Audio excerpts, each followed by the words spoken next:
2024 could be a big year for Path of Titans, with the introduction of the new hot patching system to allow for quicker updates, and the fact that the developers have already outlined the fact that they want to change the core of the game this year. It's going to be a big year, and we're exploring what could come to the game this year. With the completion of the Seafarers bundle, it is now up in the air on what dinosaurs and other playables we will be seeing as the year progresses, because now we know 6 for sure are coming, we don't know the order.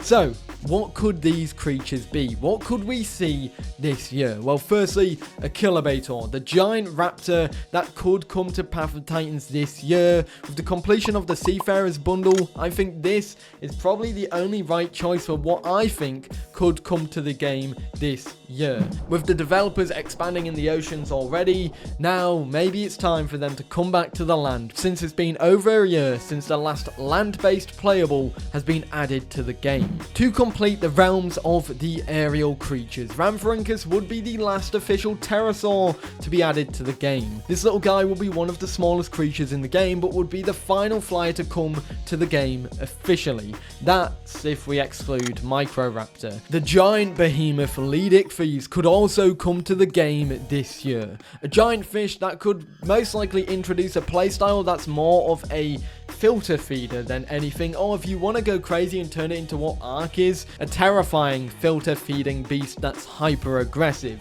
Leedickfees will add a new playstyle to the seas, something that I would expect to be less aggressive but more of a tank. Think about if you got a sauropod and just crammed it into the ocean.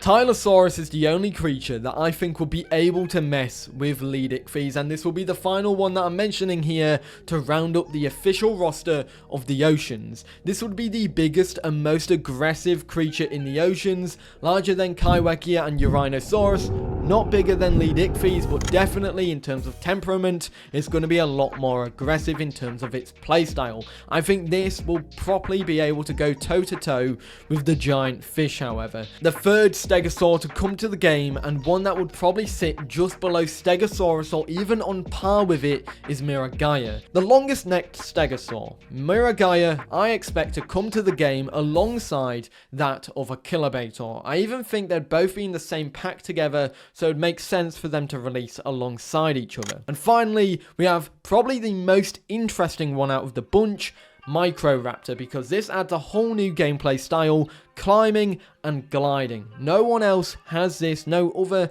dinosaur in the game has climbing. Being able to climb up trees, gliding from branch to branch, this is what Microraptor will do best. This is more an evasive, running away creature than an aggressive one, but obviously it's going to be fun to play as. Bear in mind, however, a lot of these playables here, only a handful of them will release. Last year we only saw 2 release, so it's likely we will probably only see 2 or 3 release this year as well. However, this is the order where I think they'll come to the game, in order of most likely to least likely. At number 1, we have a Kilobator, following up with Miragaia, then Rhamphorhynchus, Tylosaurus, Microraptor, and then Leedickfees. Out of these 6 creatures, however, let me know in the comments down below which your order is for the most likely to come to the game this year.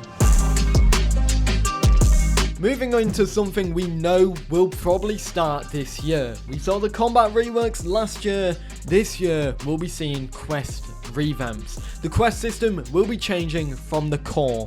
This is what I meant by the core of the game will be changing this year. Gone are the days of delivery and collection quests. The focus is changing completely, and this is what we can expect. A rebuild of the quest system from the ground up, meaning that there will be more variety of quests in the game. Quests will be highly situational and location based. They will work towards the introduction of quest givers as well, which are AI, so we could even see AI this year. There will be metrics and achievement systems as well that will track your in-game activity, giving you a list of achievements, and tying into that, there'll be new rewards, more skins, new emotes, and so much more that you'll be able to unlock by completing quests and get an achievement. And let's quickly dive into that AI thing, because the developers did mention that they are working to introduce AI to the game, but not AI as we know it, not dinosaur AI. They want to bring in quest givers, which will probably pave the way for more robust AI like those that are dinosaur AI. We've been told that AI quest givers will be able to ask you for help or take you into interesting situations that you'll be able to get out of. 3 game modes could be coming to the game this year. We could be seeing Team Deathmatch, Capture the Egg, and King of the Hill.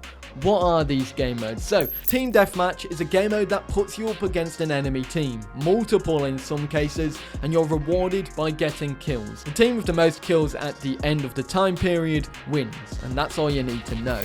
With Capture the Egg, it's like Capture the Flag. You capture the egg from the enemy area, and then you take it back to where your egg site is to capture the point. The enemy can capture your egg, and you must defend your egg and the person capturing the enemy's egg and bringing it back to you guys. The team with the most points, the most eggs captured by the end, wins. With King of the Hill, you capture locations on a map, standing inside the circle will capture it, and when you control it, your team gains points. The team with the most points at the end of the time frame will win as well. And that is that. With the game modes, that's what you can expect pretty much. It has been revealed that 3 dinosaurs will be getting revamps this year.